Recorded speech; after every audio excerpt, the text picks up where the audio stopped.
Hey, how are you doing?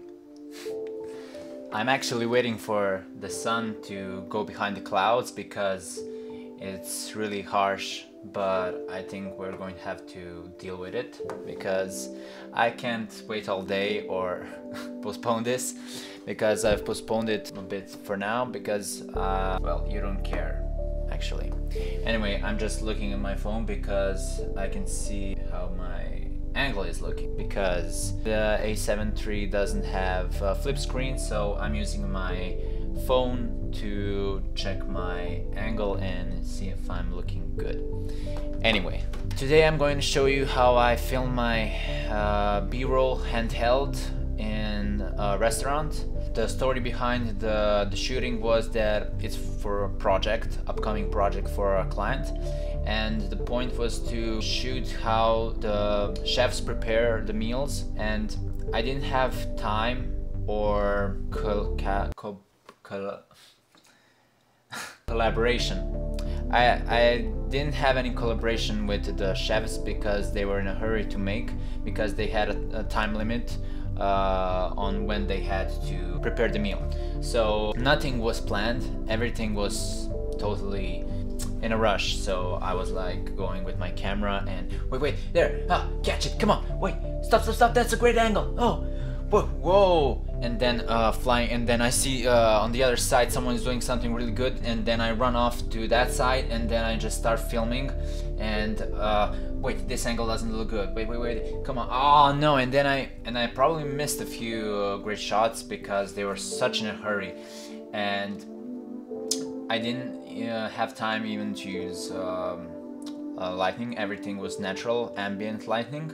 Well, that's that. I filmed about it took me about one hour, I think, to film. I was there 1 hour doing the slow motion clips. I did a few 4K after, but that was something that is not part of the project that I edit. I use Adobe Premiere for the edit.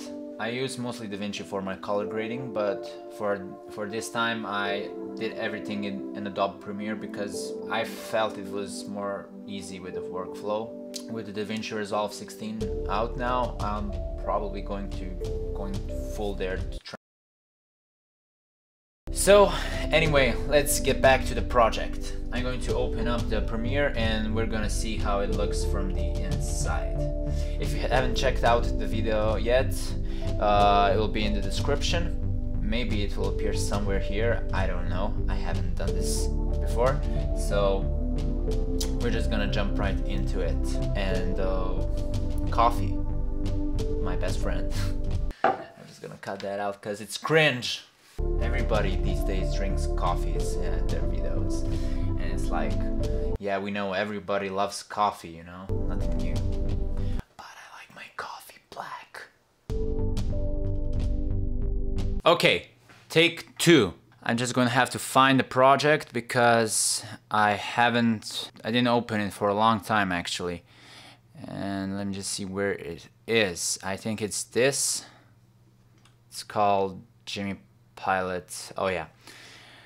As I suspected, a lot of files are just missing.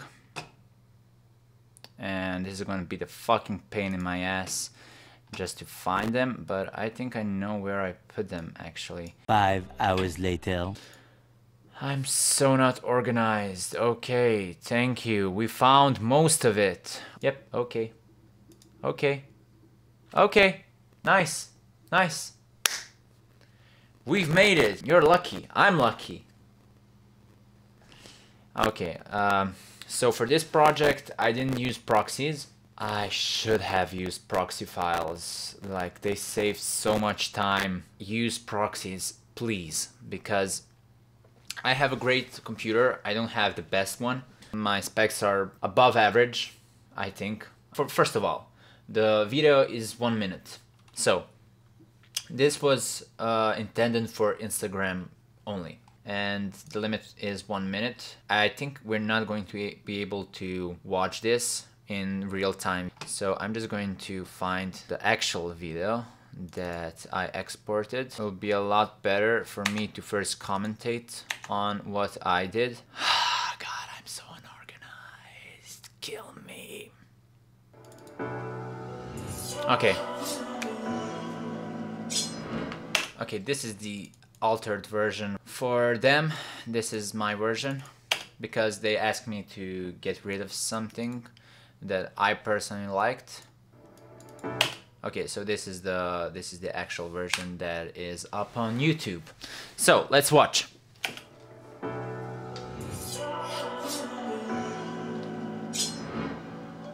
Okay. I got so lucky on these shots. Like, this was intended. This also, of course, you can see the movement. This is probably the one thing I didn't like. Well, a few of the things I didn't like personally in my taste, because it lost a bit of flow right here, because it's the same. Oh, sorry, it's the same angle. See, but somehow it doesn't flow right here, and then it changes to a very similar angle, which is a bit different, which is a bit off to my eyes. And this transition is okay, but somehow if I had moved my camera from this angle behind the ketchup, which is on the left side, I could have just used this one and skipped right to this guy, but I had to use this clip. I didn't actually. Maybe I could have added something different here instead of this. I really like to tell a story with what I'm doing, and when I'm editing, I'm thinking always about the story. So he's slicing the salads, okay, and then he picks up with a tomato from a jar, and he puts it on the table, and then you can see him cutting the potato. I didn't want to skip that part because it was kind of part of the story, and then this moment is when it's all, you know, smashed up, and it kind of follows one story, a short one. And that's the thing I didn't like, because it was unplanned, and at that time I didn't have time to think what I was actually doing. I had a vision, but it wasn't really that like planned out. So let's continue watching.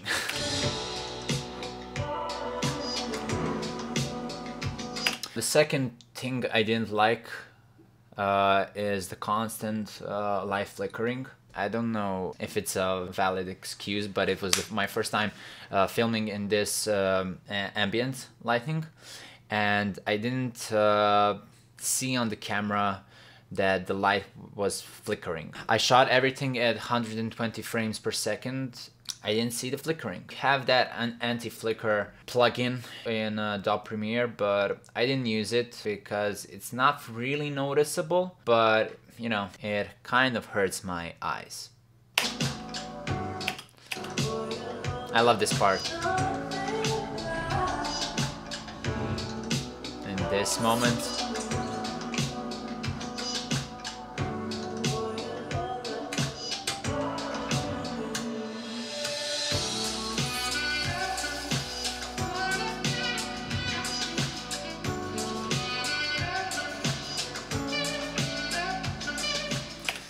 the ending was a bit abrupt. That would be the third thing I didn't like, really. I know you came here to see how I edited this, but I just want to comment and tell you what I think now, after a few days, when everything sank in, you know.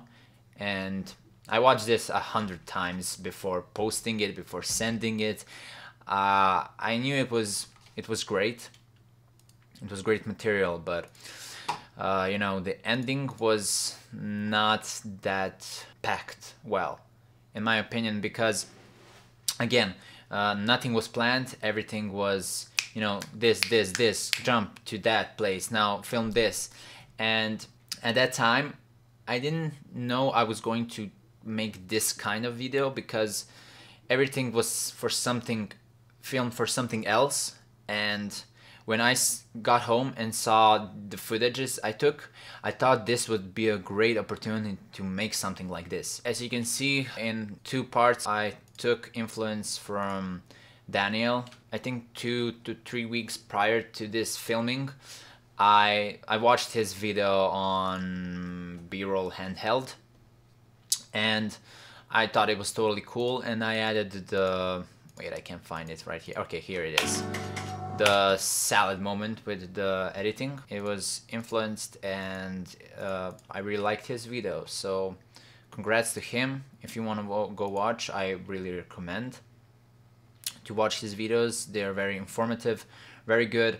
Okay, I always leave a bit of room at the start because sometimes I add something before, so I like to leave a little bit space, just if I want to add an intro or rise up with music, something.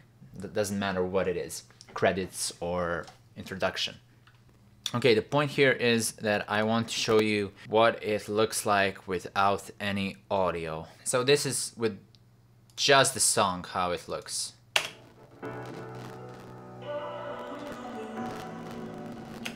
I'm just trying to deal with the lagging.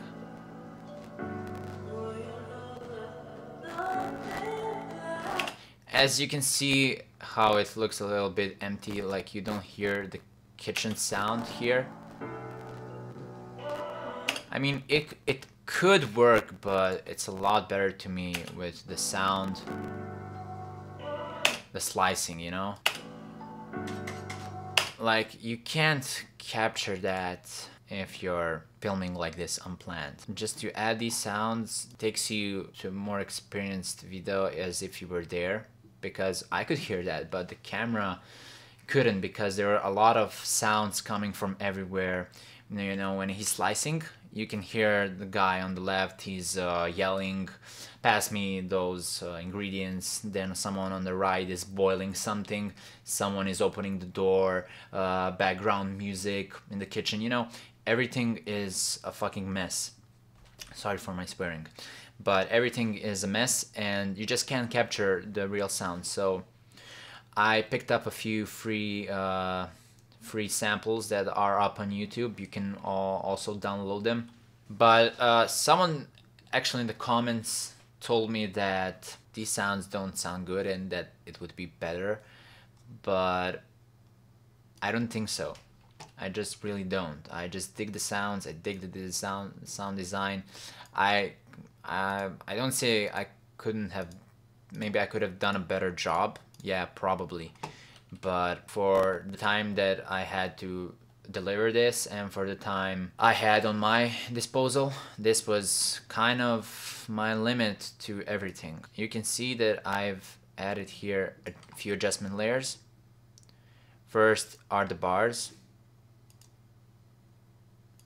And yeah, you can see that there's an upper black bar. That's because when you add these bars, you cut out the frame, and then I just see where the most important part of the frame is.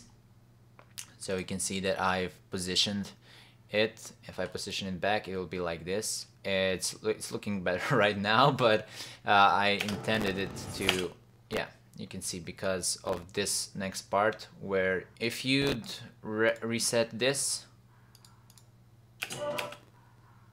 well, this is the part why I choose to put it down, because you can't see anymore the knife. And I just thought it would be better if you pulled it down like this and you could see more of the line. Well, you could probably do it better. Anyway, so you have the black bars. You have the adjustment layer, which I don't know what this adjustment layer actually is. It's some kind of, it's some curves. I don't remember. I did a little bit few. Okay, so it was like my small color grade just right here. So if I toggle off this, you can see we added a bit of bluish tones, greenish bluish, and with this is just the correction of the flat profile, which I film in, HLG3. I have my own settings which I use, which I filmed with, which I tested. Anyway, I'm just going to turn off the song. Hear this.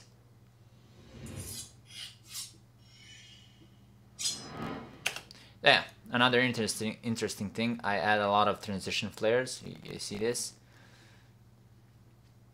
So when you toggle on, it adds those flares as if the sun was pointing at that direction, but I think it was actually cloudy that day. But for the purposes of great aesthetics, you know, just add it if it feels good.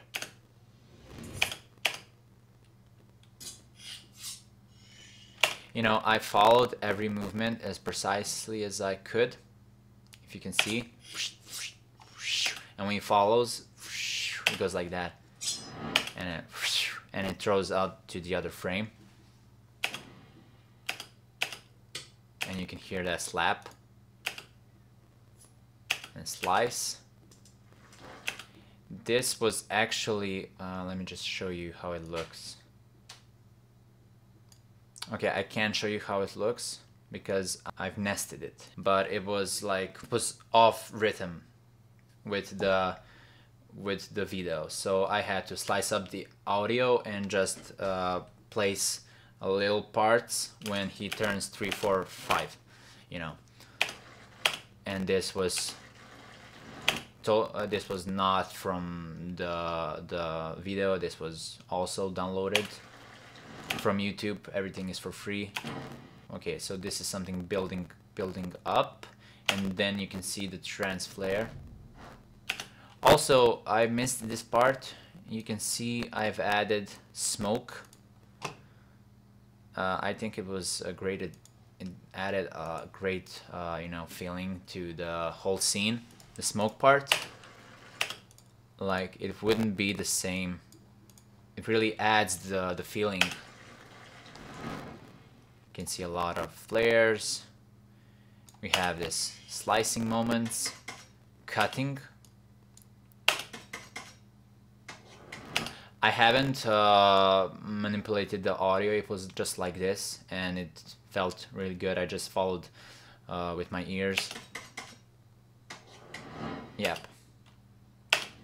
This.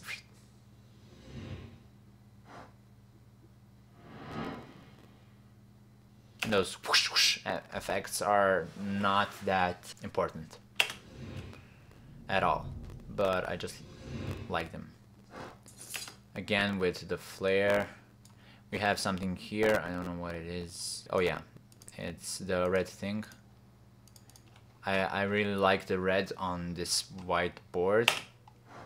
You know, it adds that vintage moment with the light leaks, which looks great to me. And you have this. Again with the kitchen sounds, lemon.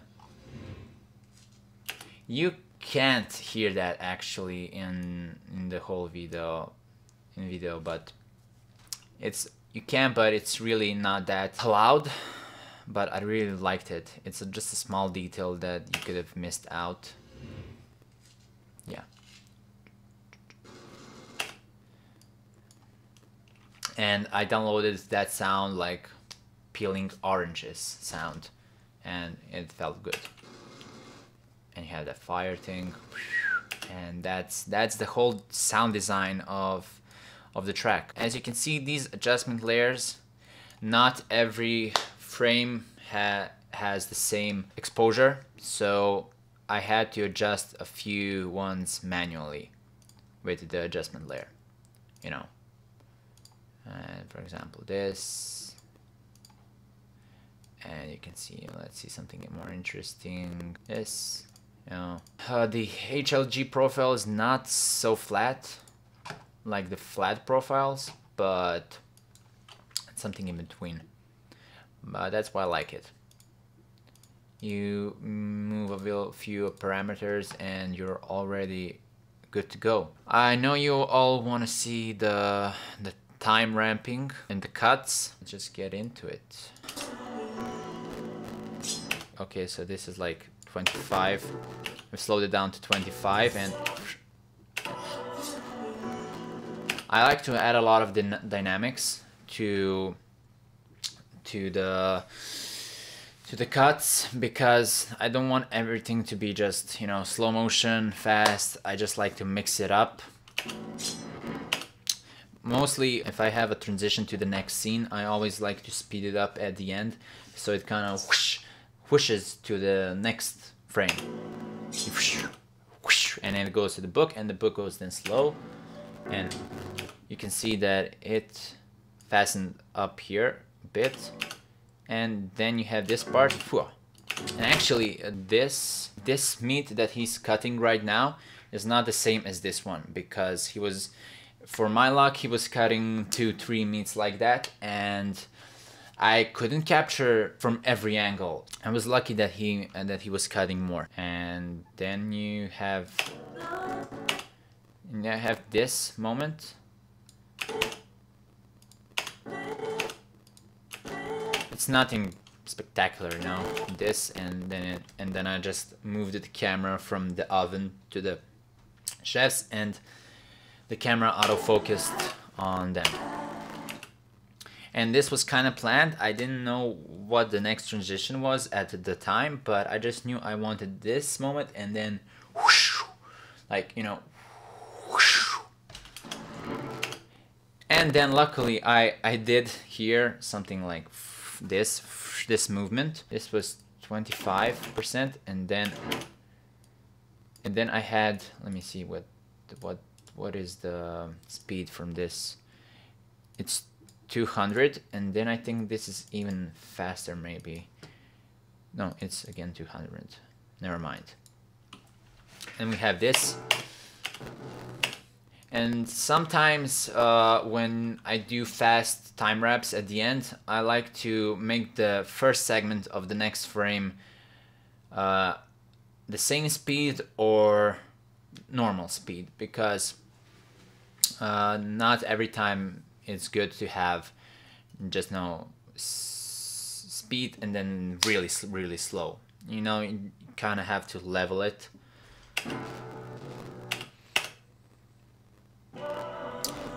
Yep, and then we had here a flare that went, it made a great transition for me right here. No, nothing special. Without the flare, it would be just, you know, this, you know, nothing special. The last scene with the potato is with the potato going upwards. And the next scene is the potato going leftwards, which is, you know, right, left. It's confusing to the mind. So the mind wants to follow, not to think, not to be disoriented. So what I did, it just flipped the scene. It doesn't look off because you don't know anything. No one will notice it. And it just goes better, you know, with, it goes to the right, it goes to the right. It has movement. And the slicing, it's something that I'm really proud of. I didn't do anything special here. It's all about the camera movement that's going. I was just coming in with the camera, coming in, and then just rotating the camera, like swinging it. And then when he did with the knife, I pulled out. I think I knew that he was going to pull out because I watched him do the last part when he did that, so I knew he was going to do that. I just had to time it, and I had only one shot. So it was like, you know, all or nothing.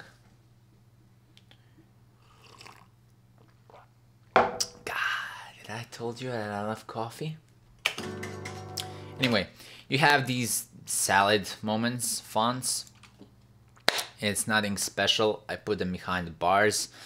I think Daniel did also like that, as I watched a few of his editing moments. I just watched it because I want to see his thought process when he was going through and what he was thinking, just like I'm now telling you how I'm getting all this. These are totally put random. I didn't have any in particular order. I just put them everywhere I could, but it has to have, you know, aesthetics. are important. You know, it shouldn't be like from with the whole screen or anything. I put them somehow, you know, to look nice to me. I don't have any. God, I have to work on my English. This transition is always nice to have from one frame to the other. So you just mask out. You can see my mask and how it's going out. So you go frame by frame. You start from the first, and then you go to the second frame. You put the frame you want to appear under the one that is above, that is going to cover it, and then you just mask out. If you delete this, wait, not. You know, you would have what's behind the ketchup here, and with that you just mask it out, feather it out, and you have him, this guy. Voila. I really like that part. I always, in most of my videos, I put that kind of transition because it's always interesting. It kind of brings up a bit freshness, you know. You're expecting something and then you're giving something that the audience didn't expect, so it's kind of surprise, and then it catches their attention a bit, you know, which is great. You always want to catch attention with audience. And this is I think I reversed the speed on this one. Yeah, it's something that's really not that visible. I mean, I think that probably 60-70% people didn't even notice that it was going upwards, but I thought it would be a little fun just to have it going upwards. And I really like the aesthetics here. You have this light leak coming in. You can see how the light leak looks. And I just placed it over, and I put the blend mode on screen, and I lowered the opacity. We have here the onions going into the oven, and then he closes the oven, and then with my camera, I came from the direction from a metallic door, which was similar to the oven. Let's just view that again. You know, he closes it, and with my camera, I'm moving to the right.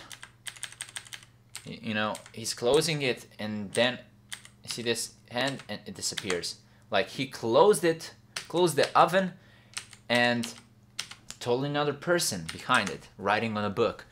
So it's the element of surprise right here, and this was not planned. Again, nothing was planned. I just sat here down and looked all over my clips, and it's like a puzzle. You have to put the pieces together after if it's not planned. So I sat and I thought, I watched, and I was like, this could go here. I know I have this. Let's try this. And if I don't have anything, I just scroll to all my clip from A to the end, and just search everything and add. Even if it doesn't have a certain, you know, story, like this guy is putting onions in an oven and then suddenly someone is writing on a book. It doesn't have a story, because this writing on the book was probably something that happened a lot earlier, maybe. I don't know. A story would be something, cooking one meal with the onions, but as I told you, there were, I think, 7 chefs in the kitchen, and they were all making different meals. So I just had to capture, my goal was just to capture everything. And I ended up making this. And I was just going around all handheld around that guy. I was just, I think I did 2 takes on that scene, like again with the knife scene. This time it was this is probably the only scene I filmed with manual focus, because I asked the chef to sharpen the knives, and he was sharpening, and I was on autofocus because I'm jumping all over the place and I don't have time to adjust the autofocus when he's going to finish what he's doing, and I'm not going to capture it because I can't fast enough from this place to another and to pull the focus. It just wasn't really possible. So I was always on autofocus. Thank God Sony has great autofocus. So this part right here, I did it on manual focus because it was missing with autofocus. So this is probably the one time I use manual focus in this whole video. And we have this. This I could have done a lot better. I didn't like this frame, but it was the only frame I had with someone, you know, putting on ingredients. The better angle for me would have been from the bottom to the top, you know, the ingredients like falling on the camera, for example, somewhere near the lens, and then you could see from the movement from underneath, and you're watching the salt coming, and you could see the chef, you know, a lot more information. But this was a little bit closed. Oh no, never mind, you know. Let's see, next we have this meat. Nothing special, you know. I like this slice. I like the slice. I followed the slice with my camera, and I use slow motion first, and then I do this fast time ramp because I want that moment to happen at the end, and then to skip to the next frame, just for more dynamic. And this is just cooking. And again, we have the influence from Daniel with the font, and nothing too crazy, just lemon going around the screen. This was also everything one take. You can see when I use time ramp, I use it for introduction, you know, introduction to the scene, like slide in. And then when he starts to peel, I slow that down. I slow that motion down because you get those sparks from the lemon when he peels. You can probably see it if you look. You can see those small drips coming out, you know. And then when he peels, he does his movement. I again speed it up to the next peeling. Then again, you can see those small drips coming from the lemon. And then a faster one at the end, just to end it.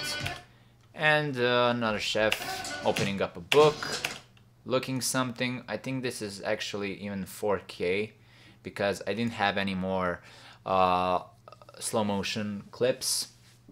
So I used 4K. This is also 4K, also 4K, and this is 4K. And this was the last part was done with my DJI Ronin S because I was filming 4K and there's no slowing down the footage, which means no smooth transitions. And usually when I film something that's not slow motion, I use the DJI Ronin. That's the only thing I have at my disposal for now. Because it gives me smooth footage, I can do some movements, smooth movements, and it really helps with the stable shots like this one, you know, everything. These last were with the DJI Ronin. And at the end I used a little bit fade outs, filmed. I thought I could put a little end meals just for the audience to see that what they cooked at the end. But there were 7 meals at the end. These were only 2 which I filmed. I think I have the other ones, but not so great shots as these 2. And it wouldn't matter because it wouldn't. God, I think I'm overexposed. Oh well, when the sun came out. Well, never mind. This is about it. I don't have anything else to give you.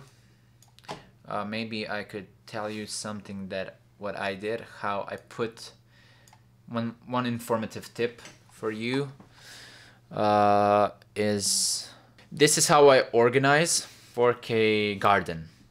So all of my 4K videos are here, but they are not used. I have 4K kitchen, which are these ending shots that I used. So I have this, for example. This has to open it up. And this is actually the shot I used. You can see that I've marked it. But you have the whole shot right here. Let me just show it to you. You can see that this whole part is mostly unusable. And then I captured this part right here. Because I think I was moving in on this shot. I don't know what I was trying to accomplish. Like, let me see.